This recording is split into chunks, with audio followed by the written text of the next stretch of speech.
a new white paper with BIA advisory services to help marketers navigate the increasingly fragmented and complex OTT marketplace, and provide insights for tactics, effective planning, buying, and measurement of streaming TV advertising. And Justin will be sharing some of the most valuable and actionable takeaways from the white paper during this session, which will be moderated by another friend of the Premion team, as well as the BI community, of course, and that's David Teicher, who's the BI Chief Content Officer. So, gentlemen, the best practices for streaming TV advertising and more. Justin and David, take it away. Thank you so much. An awesome job emceeing today. I love it. So I'm glad it's been going so well. Justin, great to see you and be with you again. I think we talked about always my fear when moderating, when we have a prep call, is that the prep calls go so well. And it's like, how do we replicate that great conversation again when we just had it, right? But no, I think we've got a lot of fun stuff to talk about. And when it comes to the media ecosystem as a consumer, the streaming TV space is the most exciting to me. I mean, you have so many options. We are in the, not the golden age, the platinum, the diamond age of content right now on these streaming services. You've got something for everyone and then some. So I'd love to kind of understand, look, over the last 18 months, the category has grown. There's new players, there's different tiers, ad-supported, premium. You've got this movement from just the D2C brands that get involved to really the big brand. You can't watch anything on Hulu these days without Liberty Mutual or Burger King popping up, right?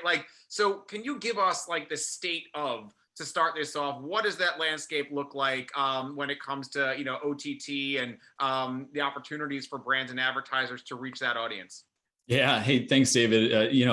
It's an exciting time for television. It is just absolutely an exciting time, both from a viewer perspective and a marketer's perspective.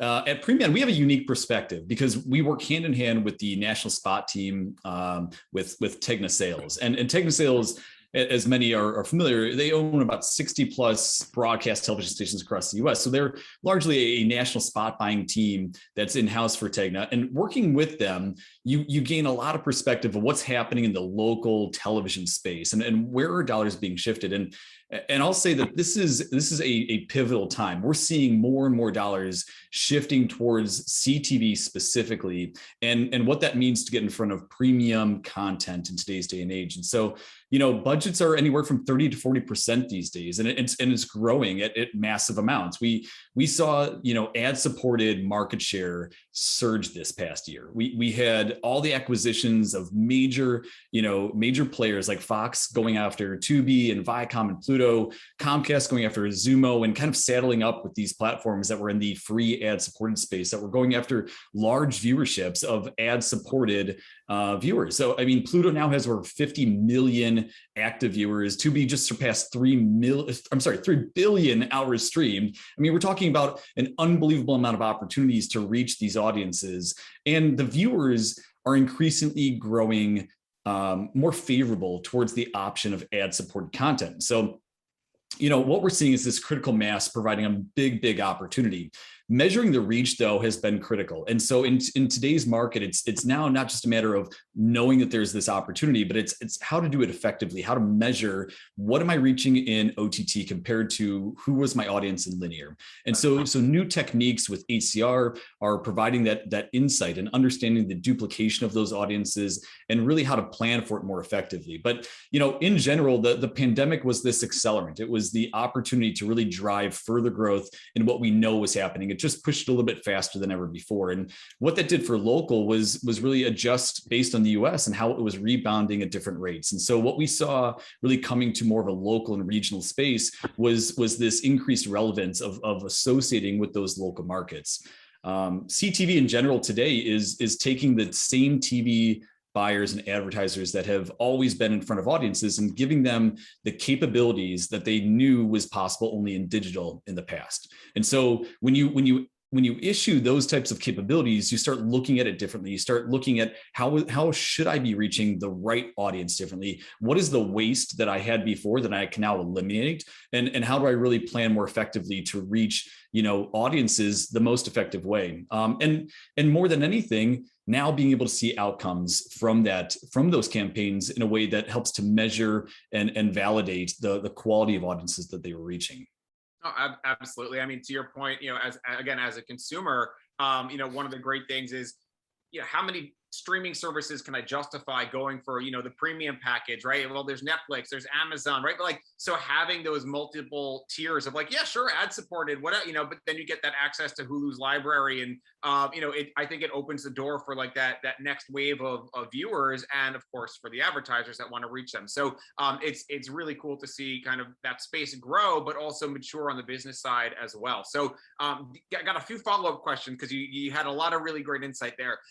So first of all, one of the big topics that is talked about today, it's talked about ad nauseum a little bit, but is the death of the cookie, right? Cookie deprecation. I know we have a little bit of a reprieve. It's not going away as quickly, but it's still going away. So, we talked about a little bit the data that you guys look at and have access to, whether it's IP addresses or other things that could be, act as like a stand-in for some of that. So what are you seeing in that space? What does, CTV afford, for marketers and brands looking to augment their data sets in the wake of cookie deprecation?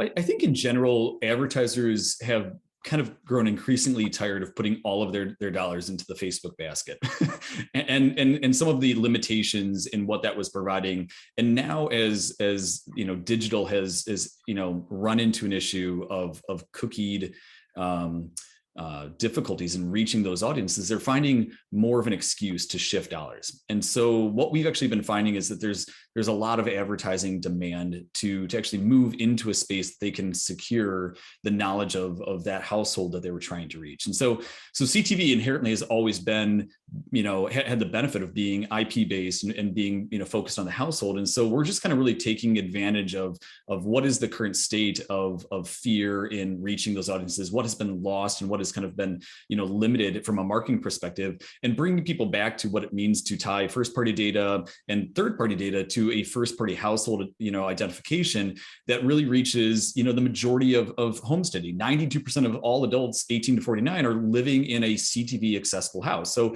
we're talking about major, scale to be able to find those individuals with an IP that's a common denominator.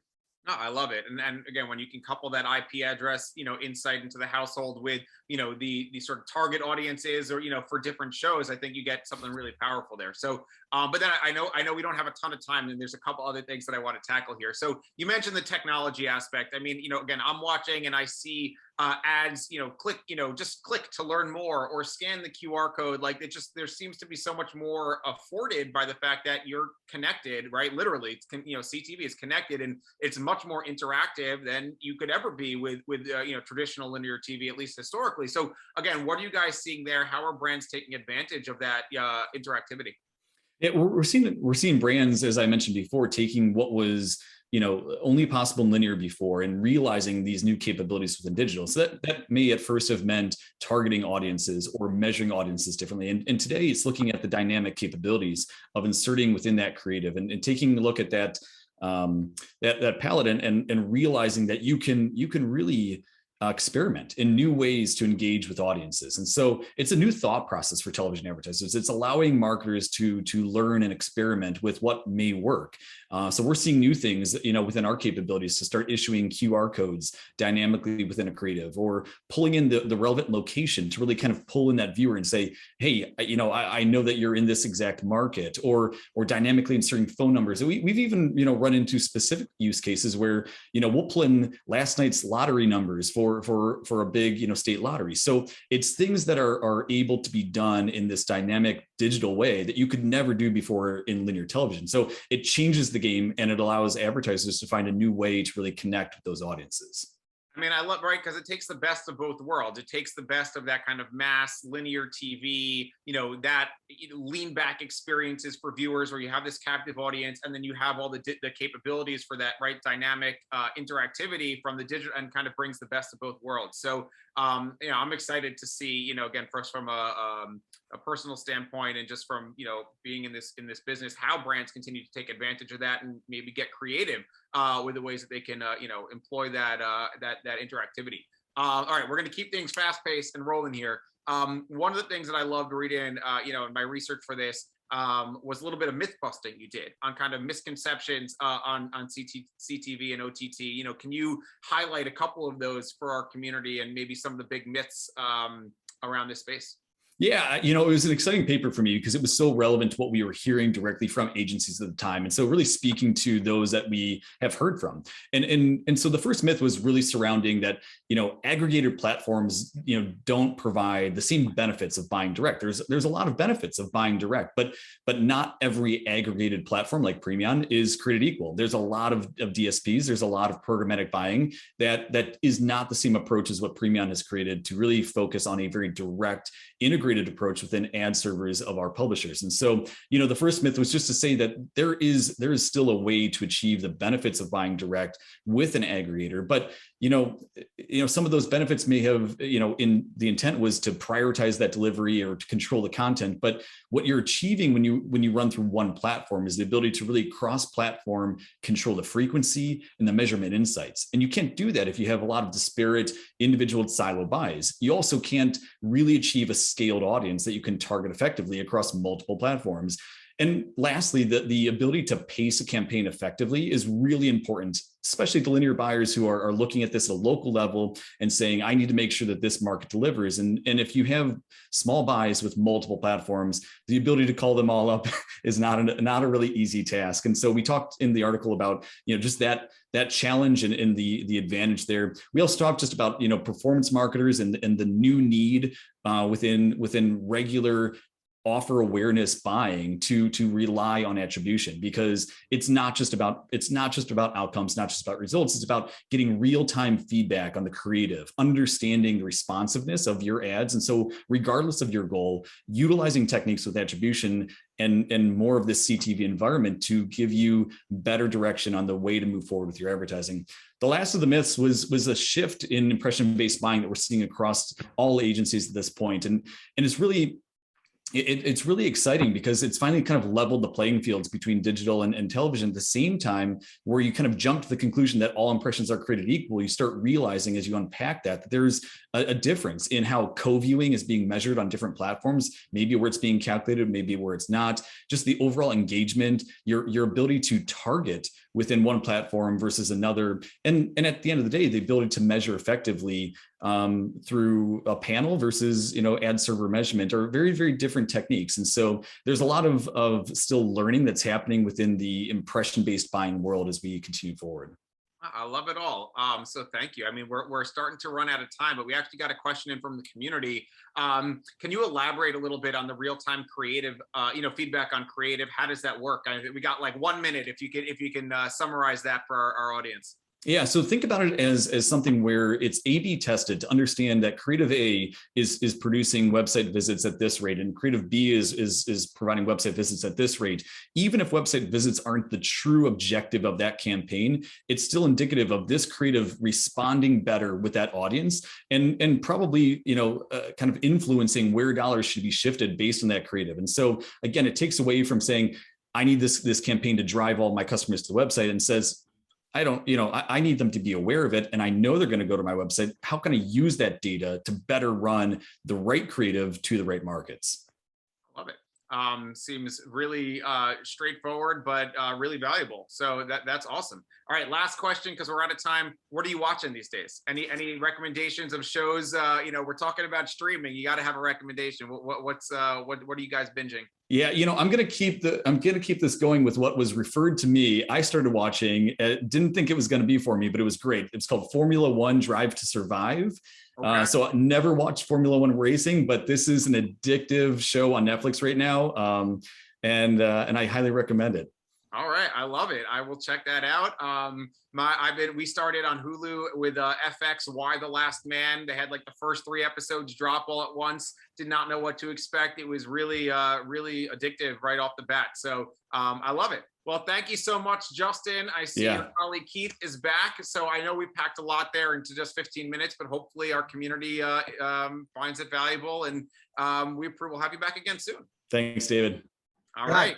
Justin, David, thanks for unpacking, the ad-supported TV landscape, and, for brand marketers, finding solutions in so many consumers now in a cookieless world. I mean, it's imperative. We've heard some of that earlier today. We'll hear more about the cookieless world later today as well as tomorrow. And, and finding those consumers in their own homes, no better place. Exactly. For the record, I'm a big fan of The Crown, and I'm glad to see that, The Crown won a bunch of Emmys